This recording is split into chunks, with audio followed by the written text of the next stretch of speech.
But whenever I lost the horses in the fire, that was the first time I really thought to myself, you know what? I am not okay. This is not just a little thing that I'll get over in a day or two.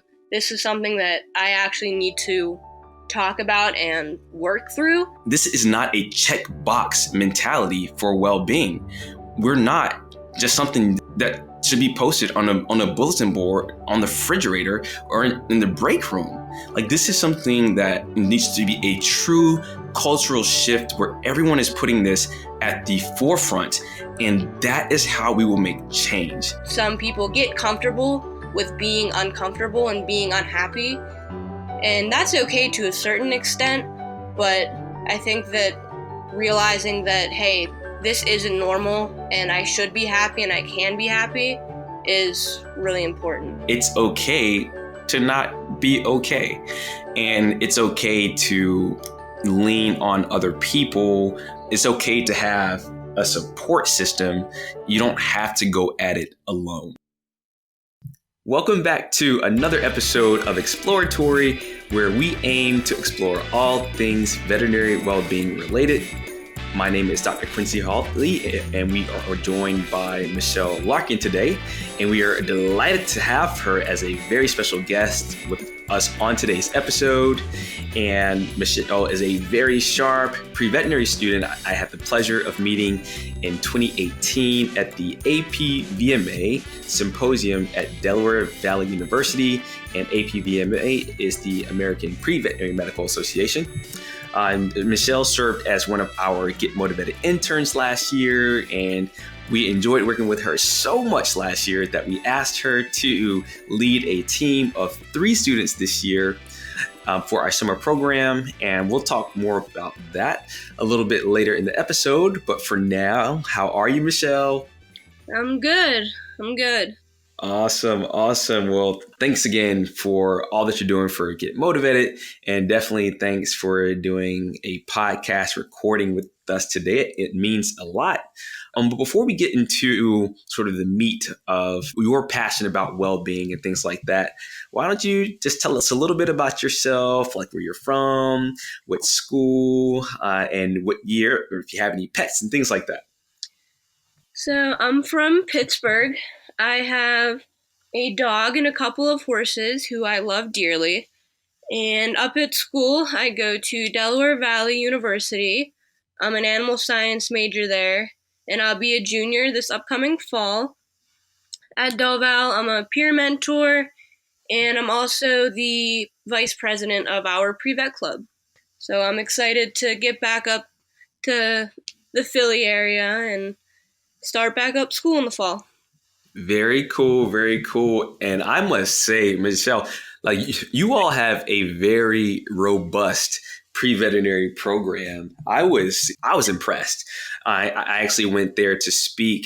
I believe it was last October, I believe it was. And of course, I was there for APVMA in 2018. But that's a really big program. Do you know how many pre-veterinary members you have as a part of your club there, approximately? I think we normally start out in the fall between like 40 and 60. And then, because all the freshmen come in, and then kind of as the freshmen, go through school, they kind of dwindle out, and then it's replaced by new freshmen. So we're generally around the 40 to 60 mark. So it's a pretty great club. It's really great, especially for the freshmen, because they get a lot of exposure to the application process, and we do different case studies every meeting. And so they definitely get a lot of exposure and a lot of their questions answered that they may not have had whenever they were in high school. So it's pretty great. It helped me a lot, so I'm looking forward to helping them out and hopefully answering all of their questions. Very cool, and I'm sure you will. Now, before we get into some of the questions that I've got for you, I've got to ask you, are you an NFL fan? And if you are you a Steelers fan, or are you an Eagles fan, or both? I am definitely a Steelers fan through and through. But whenever I'm up in Philly, If I'm watching an Eagles game with a friend that's not against the Steelers, then I can root for the Eagles. I was very excited when they won the Super Bowl. I was at Buffalo Wild Wings. I was an Eagles fan. Hey, I totally get it. I totally get it. When I was younger, like in high school, my brother and I, we would each pick a team from the AFC and a team from the NFC. And I kid you not, I'm just saying this, but I was my team from the AFC was the Steelers, and my team from the NFC was the Eagles, and it was just completely awesome because I really liked Donovan McNabb back in the day, and then I think the Steelers back in those days had Cordell Stewart, so I was on cloud nine. Always hoped that they would play each other in the Super Bowl. I'm not sure if that's ever happened in history, but hopefully I don't think so. before It I die, almost like someday it happened. will. It almost happened last year. They were predicting, and I was like, "Oh gosh, I can't do this cross-state Super Bowl. I can't," because I'd have to root for the Steelers, but then all of my friends would be all upset, and I was like, "Can somebody just lose? Don't have a cross-state Super Bowl." Because then I don't know. I don't know what I would do. Yeah, that would be completely insane. Completely insane. Okay, okay. Well, we got to move on a little bit.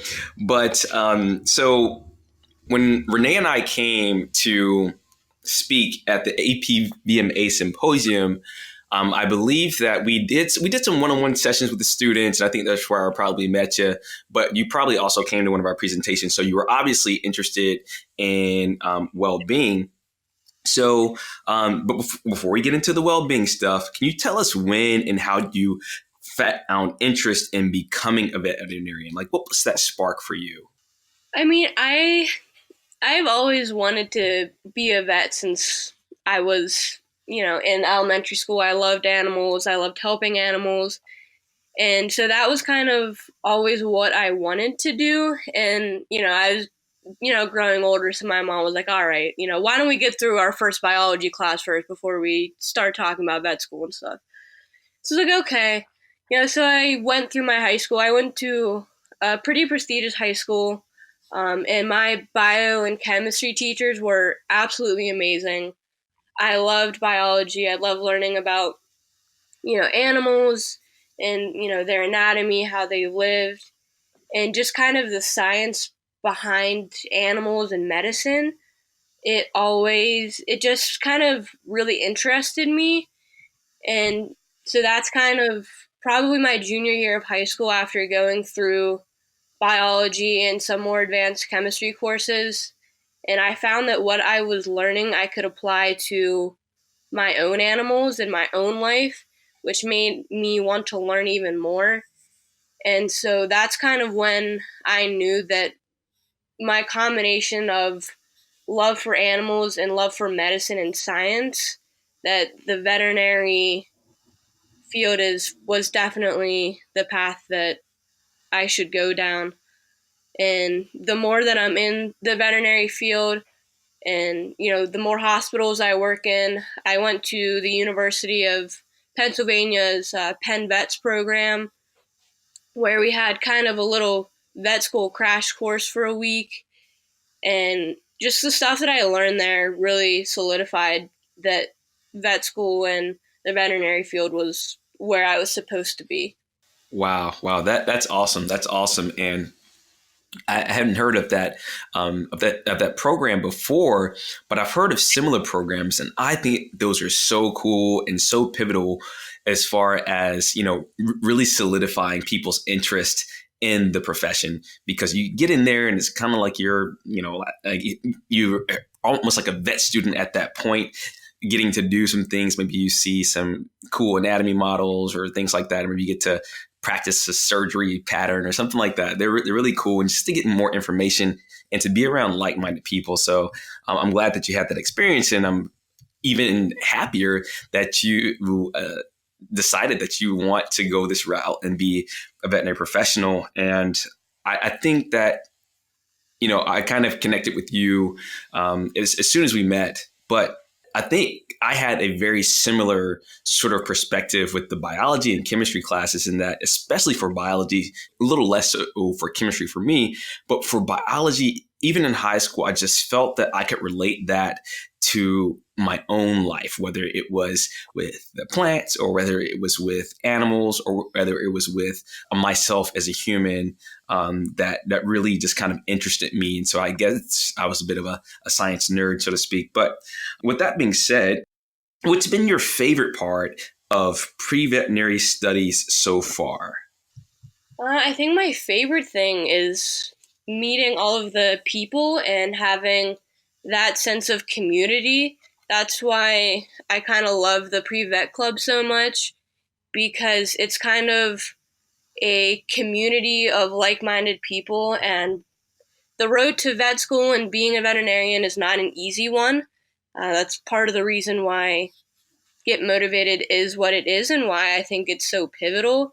And so I think my favorite part is just the community and meeting people and just learning stuff every day from my classes, and actually learning the science and medicine and all that kind of stuff, to just kind of learning how to, you know, be on my own and conduct yourself, because as a vet you're going to be meeting with clients and different people, so you have to be able to learn how to deal with people and how to unite, your techs and people under you.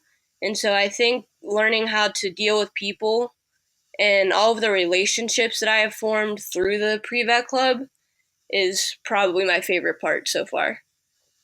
Wow, that's really interesting, Michelle, because you said something that actually stands out and makes you really unique in that, when most people are thinking about veterinary medicine, they're thinking about, building relationships with the animals and learning how to work with animals. But you just said that one of your coolest parts is learning how to work with the people.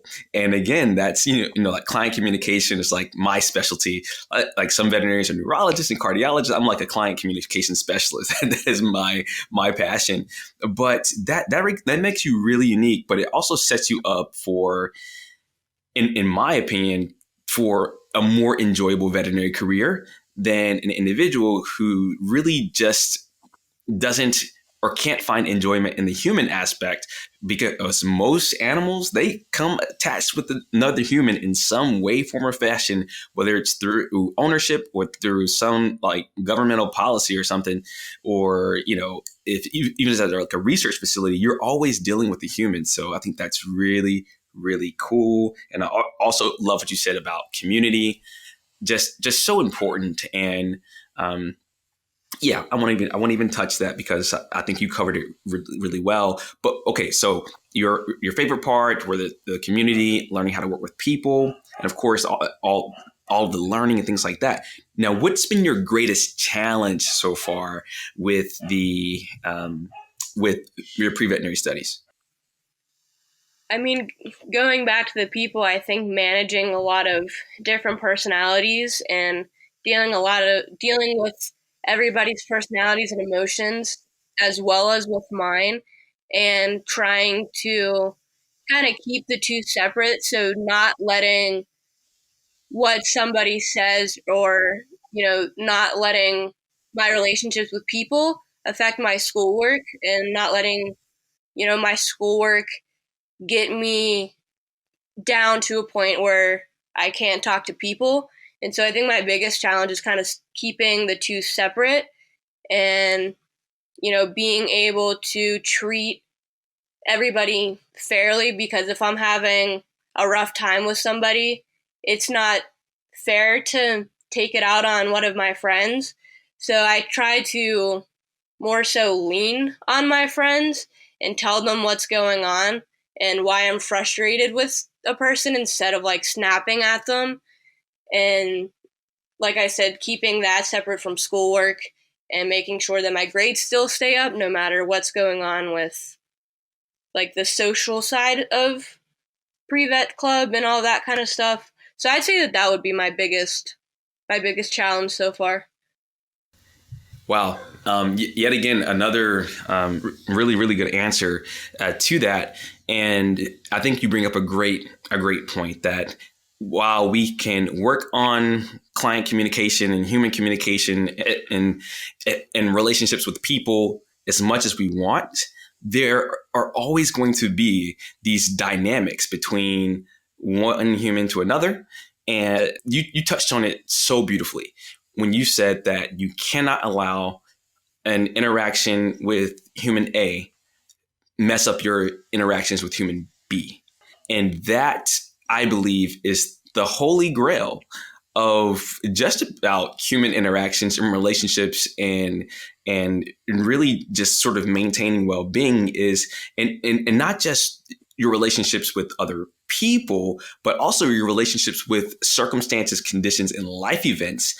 Can you make it so that something that happens to you that maybe is negative, can you stop that at yourself and not negatively affect other people sort of through that? So I thought that was fantastic that you said that. Okay, great, great, great. Now, can you share why well-being means so much to you? And I think that we all kind of have our own personal stories that kind of push us towards really being passionate about well-being. Can you tell us a little bit about yours? So I think the first time that I started realizing how important well-being and a support system was whenever I was in high school. I lost two horses in a barn fire, and I tried to be like, oh, I'm fine, and try to just keep going. And my parents and my brother saw right through that. I'm a terrible liar, and so I learned to actually lean on them. And for the first time of my life, I realized that I genuinely wasn't okay. I had like little spurts here and there where I just wanted to be by myself and kind of be antisocial. And I feel like sometimes people need that, but whenever I lost the horses in the fire, that was the first time I really thought to myself, you know what? I am not okay. This is not just a little thing that I'll get over in a day or two. This is something that I actually need to talk about and work through. And so that was kind of the first thing that I realized. And then going to college, I learned that in the veterinary field has one of the highest rates of suicide. And so when I had to write a paper about something specific in my future career choice, it couldn't just be about veterinarians and what they do. It had to be something specific. So I wrote my paper on suicide in veterinary medicine, and why that is, why we have such an issue with mental health. And it was just really interesting to kind of connect what I was reading to what I had experienced back in high school. And I realized that not everybody may have that support system, and not everybody may realize that, hey, this isn't normal, this isn't okay, and there's something that can change so that you are happier. Because I think that some people get comfortable with being uncomfortable and being unhappy, and that's okay to a certain extent. But I think that realizing that, hey, this isn't normal and I should be happy and I can be happy is really important. Wow. Okay, man. So, I mean, you lost your horses and you were thinking that you were okay, but it turns out actually you weren't okay. And I think that that's a really important point. And I think I'm probably really guilty of this myself. Michelle, is maybe sometimes I'm so good at seeing the positives and things that appear to be negative and trying to find the advantages and the disadvantages. But, we're all human. And I think one of the major takeaways from what you said is that it's okay to need help. It's okay to not be okay. And it's okay to lean on other people. It's okay to have a support system. You don't have to go at it alone.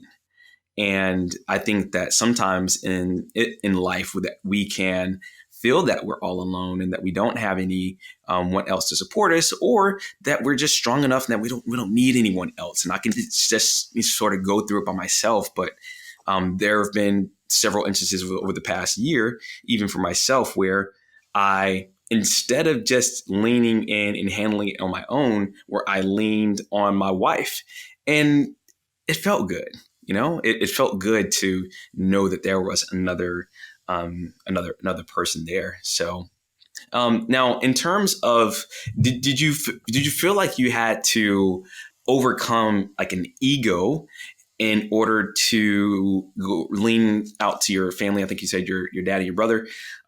Were were there any challenges there? Like, was it hard to do that? Had you always been more of a self-reliant person your entire life, and so it was difficult to go do that, or was it easy for you? I think the decision to lean on my family and talk to my family was pretty easy because I have been very lucky that I've been pretty close with my family growing up. We were always, sitting down at 6 o'clock for dinner.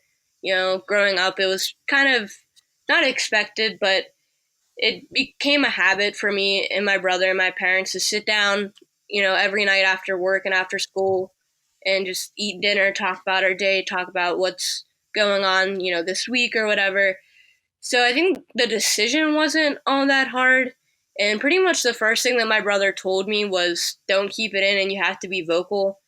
And so whenever I was kind of like, all right, like that's probably the best way to go about this and I need to lean on people and not kind of isolate myself, it wasn't necessarily a hard decision of overcoming ego, but trying to articulate how I was feeling was definitely to me the biggest challenge because I know what's going on in my own head, but being able to like take a step back and take a second and try and figure out how to articulate that to somebody else who's not in your head was the hardest part. And I even have a challenge with that now.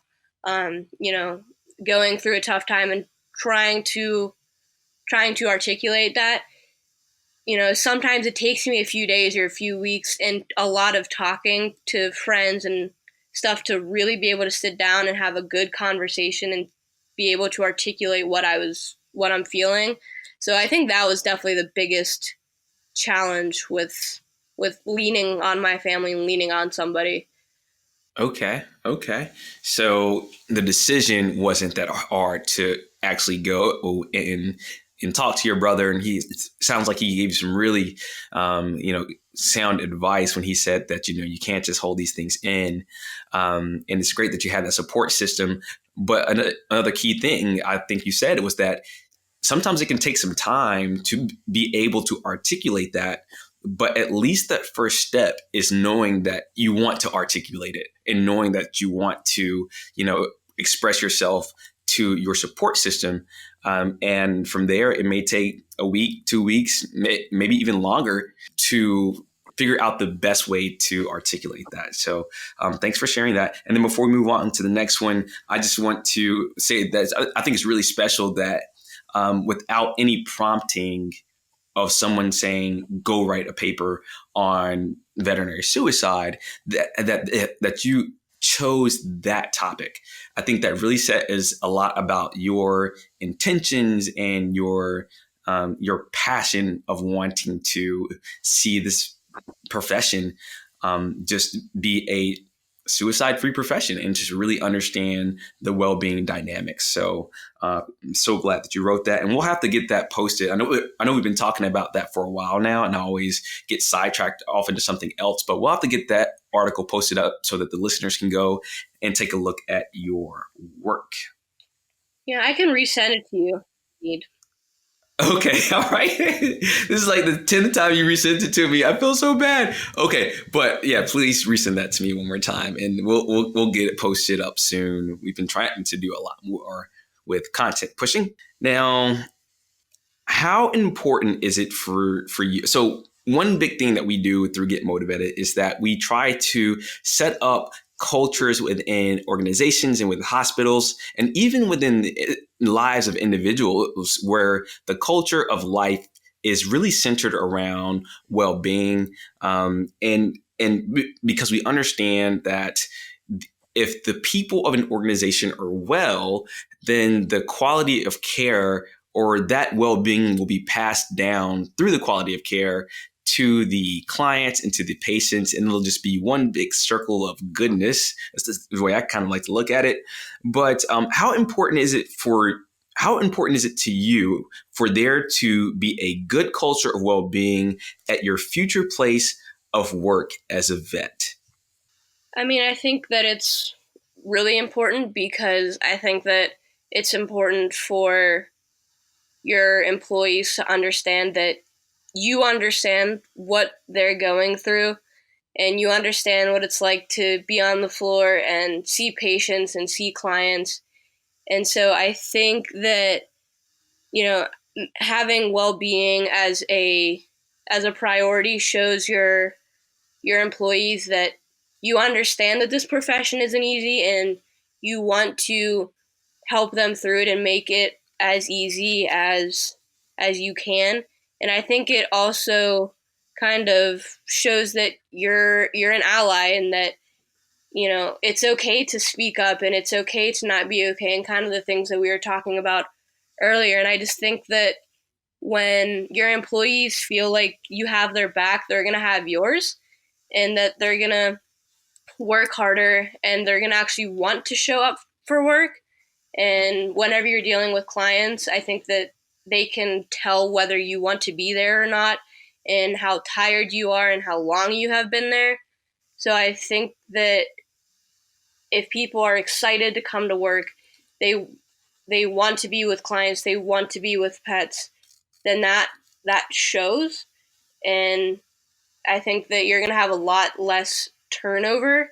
I've seen in the hospital that I'm working at now, there's a very high rate of turnover, and I think it's a lot of it is because there's a big hierarchy there, and as you go kind of up the hierarchy, the communication and the disconnect gets greater and greater, and I think that it shows when people come to work and not everybody necessarily comes to work with a big smile on their face and all excited to be running around.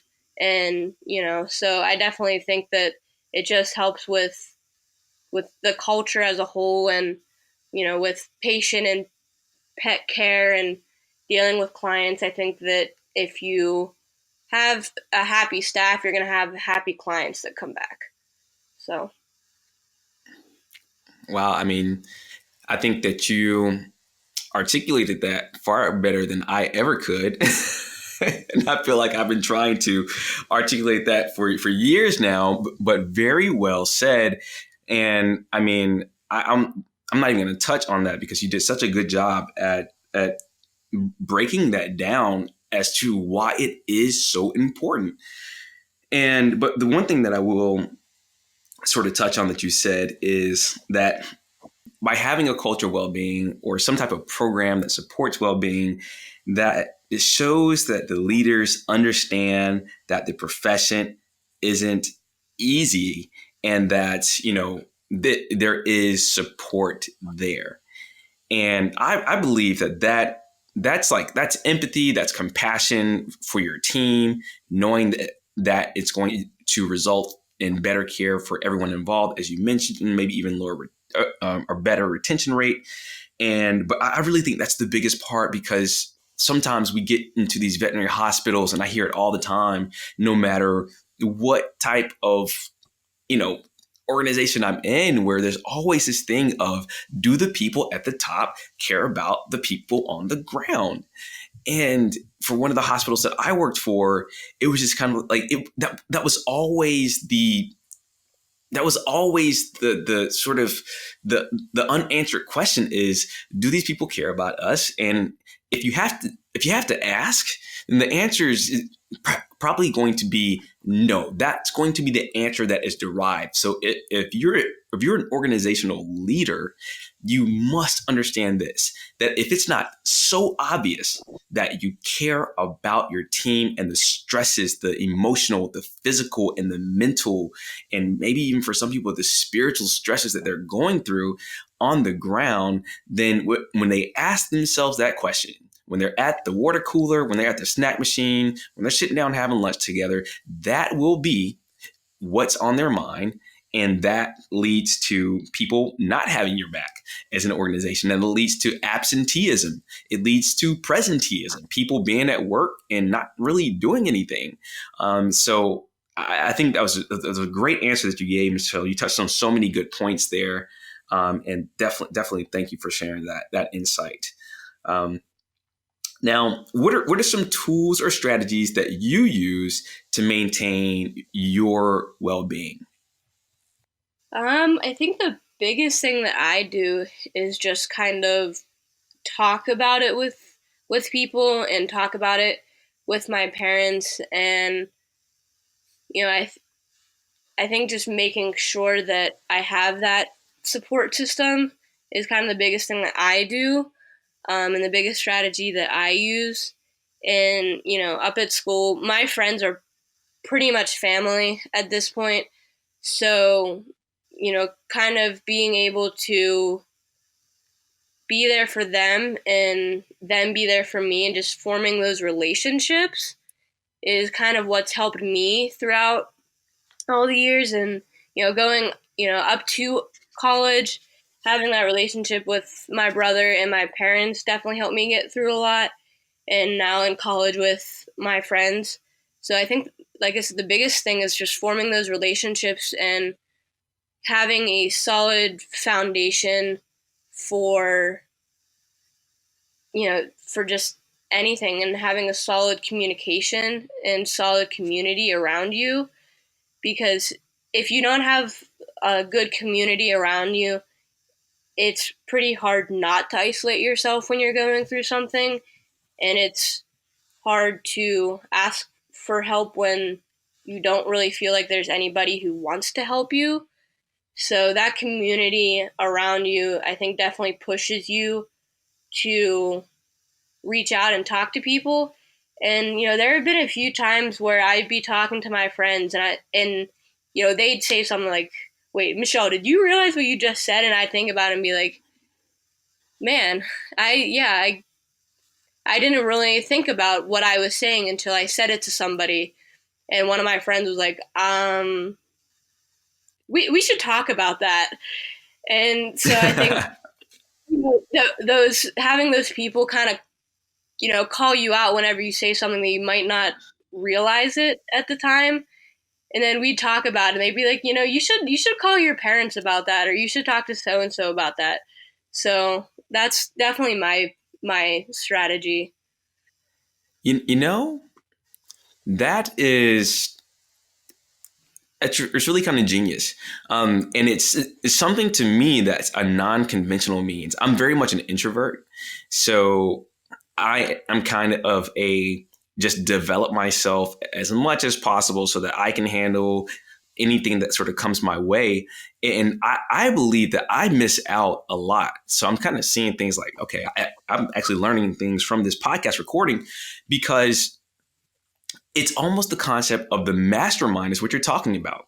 Of, if you have an amazing group of people around you, then, and I think that's the key. That's the key. So not just any group of people around you, because there are certain groups of people who can be around you. When you say something negative, instead of correcting you and asking you and giving you something constructive and saying, "Did you realize what you just said?" They'll feed right into that negativity right there with you. So it's not just a group of people, but it's the right group of people and a group of like-minded people who are continuously advancing and moving forward. Because wow, I mean that's really good, and that's something that I actually feel that I have a really amazing support group. But sometimes I feel that it's more of a professional support group that I have as opposed to a more personalized group. So not that I can't call my friends, and not that I don't have quality friends to call, but in terms of people that I'm interacting with on a very frequent basis, I feel that I'm probably lacking in that area. So I think that's one thing that I'll try to speak to more as we're creating more content and as we're moving through the content creation for Get Motivated University, to really talk about the power of, and the skill of it is from you, Michelle, is that you're wise enough to be able to pick the right group of people, is what it sounds like. And I believe that that's where the skill is, because I don't think that you can just passively end up in the right group of people. I believe that there's a lot of selection that goes on with that. So kudos, Right. and thank you for that.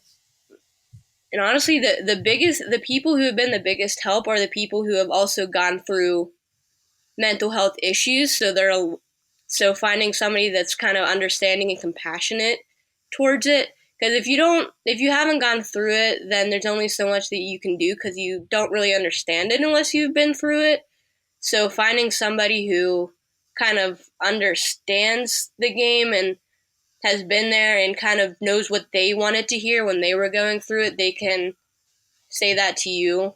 And so that helps too, if you can find somebody who has kind of gone through something similar, because they can tell you what they wish they heard when they were going through it. So Gotcha. cool. So kind of.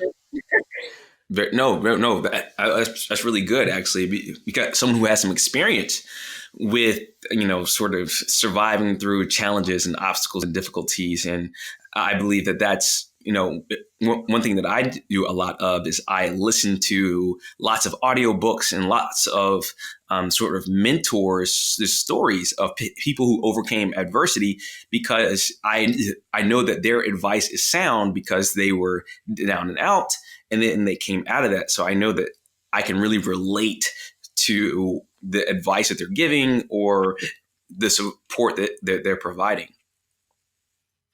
Very nice. And then the last thing before we move on is the law of reciprocity. You hit on it. Another great part of community that I believe that I've missed out on, and in terms, I'm really going to be looking at that. But the law of reciprocity, you said that by being a part of a community, that you can support them and they can support you as well.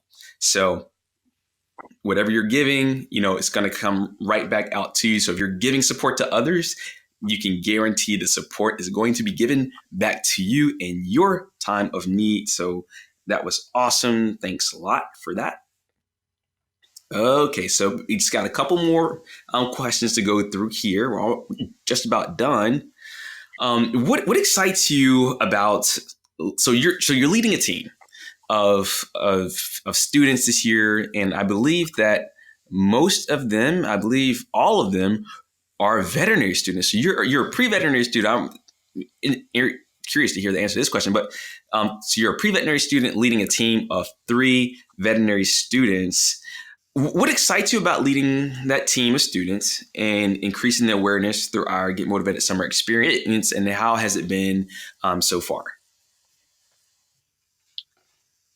I think the biggest thing that excites me is that I feel like what we're doing actually matters. Like, I'll be talking to my friends and they ask what I'm doing this summer, and I say, I'm working at a vet clinic, and I'm also working for this company, and they ask what we do, and it's kind of cool because I explain to them what they're doing. They're like, wow, that's really cool. And I always come back with, yeah, this company is going to save some lives in a few years.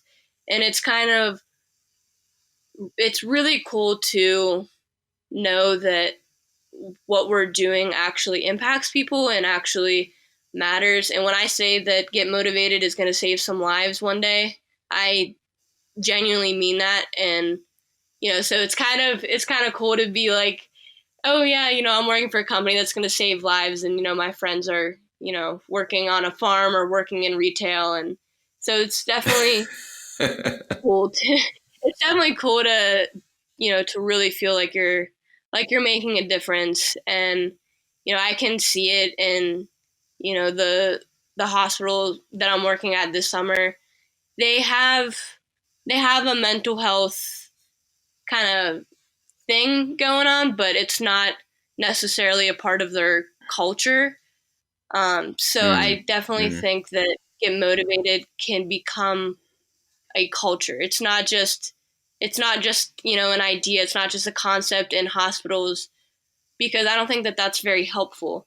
But I think if you make it part of the culture and make it just an everyday thing, then that's where the lives are going to be saved. It's not just a little posting on the bulletin board in the break room. Oh, call this number if you're suicidal, but actually making it a part of everybody's life and making it a part of the culture in the hospital. So I think working towards making that a culture in the veterinary field as a whole is what I'm really excited about. As far as leading the team of students, I feel like, I have an important role in doing that and making sure that, we're keeping things on track and, trying to, be the leader and set an example, but also kind of letting each of them be their own person and letting them do their own thing and making sure that, nobody's getting stressed out or anything like that. So, I think learning how to, manage people and make sure that they're doing what they need to do, but also not being like that micromanager that's calling them every day or every week, being like, all right, what are you doing? Or, who you call it, all that. Letting them, being more of a resource more than anything, I think is kind of what I'm learning to be, instead of like a micromanager, just kind of being there. So that's what I'm excited about. I love it so far, and I'm looking forward to the rest of the summer. Wow, awesome. I mean, just another amazing answer yet again. And I mean, if I was a crier, I'd certainly be like shedding tears, like crying a river. I am not a crier. Well, sometimes I am, but not at heart. But you really melted my heart. And when you talked about how we would save lives in the future. And, I've given up, and Renee has given up a lot. And the other leaders of our team have given up a lot to really pursue this mission. And it's not, I think what the term that you were looking for earlier was, this is not a checkbox mentality for well-being. We're not just something that should be posted on a bulletin board, on the refrigerator, or in the break room. Like, this is something that, as you mentioned, needs to be a true cultural shift where everyone is putting this at the forefront. And that is how we will make change. And I'm just so excited to have people like you and like Carrie on our team, and like the other students who are so passionate about this stuff, because it's really going to take people like you all to do it. I'm just here to hopefully spark the mind that figures out how exactly we were going to do it. So I have my own little ideas and stuff like that, but I believe it's going to be you all who really comes up with that idea. I mean, you guys give me so many good ideas all the time, and it's that's the beauty of community as well. Like you mentioned, is that you have so many different minds, and I think you're going to make, you will make a great leader wherever you go, Michelle, because your mindset and mentality as it relates to leadership is just so mature and developed. And I'm truly impressed. But even from I don't want to be a micromanager, someone who has to stand over top of people, because you know what, Michelle, when you build that culture of an organization, when you do it right, you don't have to do that. But when you have that top-down hierarchy, where it's like, oh, the person at the top has all the power, and the people below him have the next amount of power. And, like when you have that type of structure without the culture, and you're checking boxes for things like well-being and diversity and wellness, well-being and wellness being two different things, you really lose out on a lot of the compassion that you mentioned earlier, and things like that as well. So that you have a sharp team of individuals, and by being a resource, that's what leaders should be. Leaders should inspire people, leaders should empower people, and leaders should be resources for individuals, not people with hammers and cracking whips across people's backs to get them to do what needs to be done. And so I just think that's really awesome, everything that you said there. So thanks. I'm sorry if I got on a soapbox, but I can get a little bit passionate about these things. So. All right. So thank you for. You can't do this without passion, right?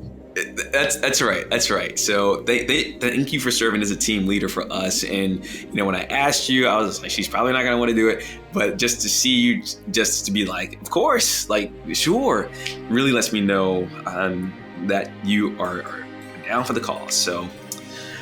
Well, that about wraps it up. But before I let you go, is there anything else that you would like to share with our listeners before we wrap up? I didn't even know what else you could share. You covered so many great points. But is there anything else in your mind that you want to share with our listener audience, which is growing by the day?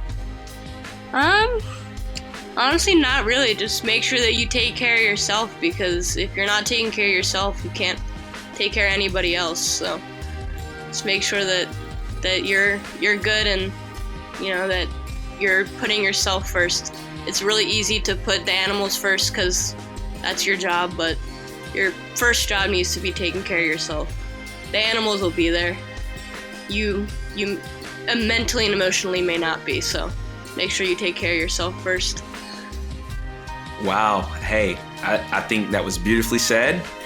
And I mean, this has been a lot of fun to do this interview with you and this podcast recording. And I am going to do my absolute best to push this to as many people as possible, because I believe that there are so many amazing gems that you shared with our listener audience. And I know that there's someone out there who would benefit from this recording. And if there was something that inspired you, that motivated you, or empowered you, that Michelle said or that I said in this episode of Exploratory, I do ask that you please leave comments, send emails, and just reach out to us. Let us know that the work that we're doing, the effort that we're putting in, is making a difference out there. If you have questions for myself or for Michelle or any of the other Get Motivated team members, please feel free to send those in as well. But with that being said, thank you again so much, Michelle. And I know that you're going to do so many great things in the veterinary profession, and that there's not going to be anything that's not possible for you. So then you certainly have our support here at Get Motivated, always and forever. With that being said, thank you to all of our listeners, and we look forward to seeing you on the next one. Take care and be blessed. Thanks for having me.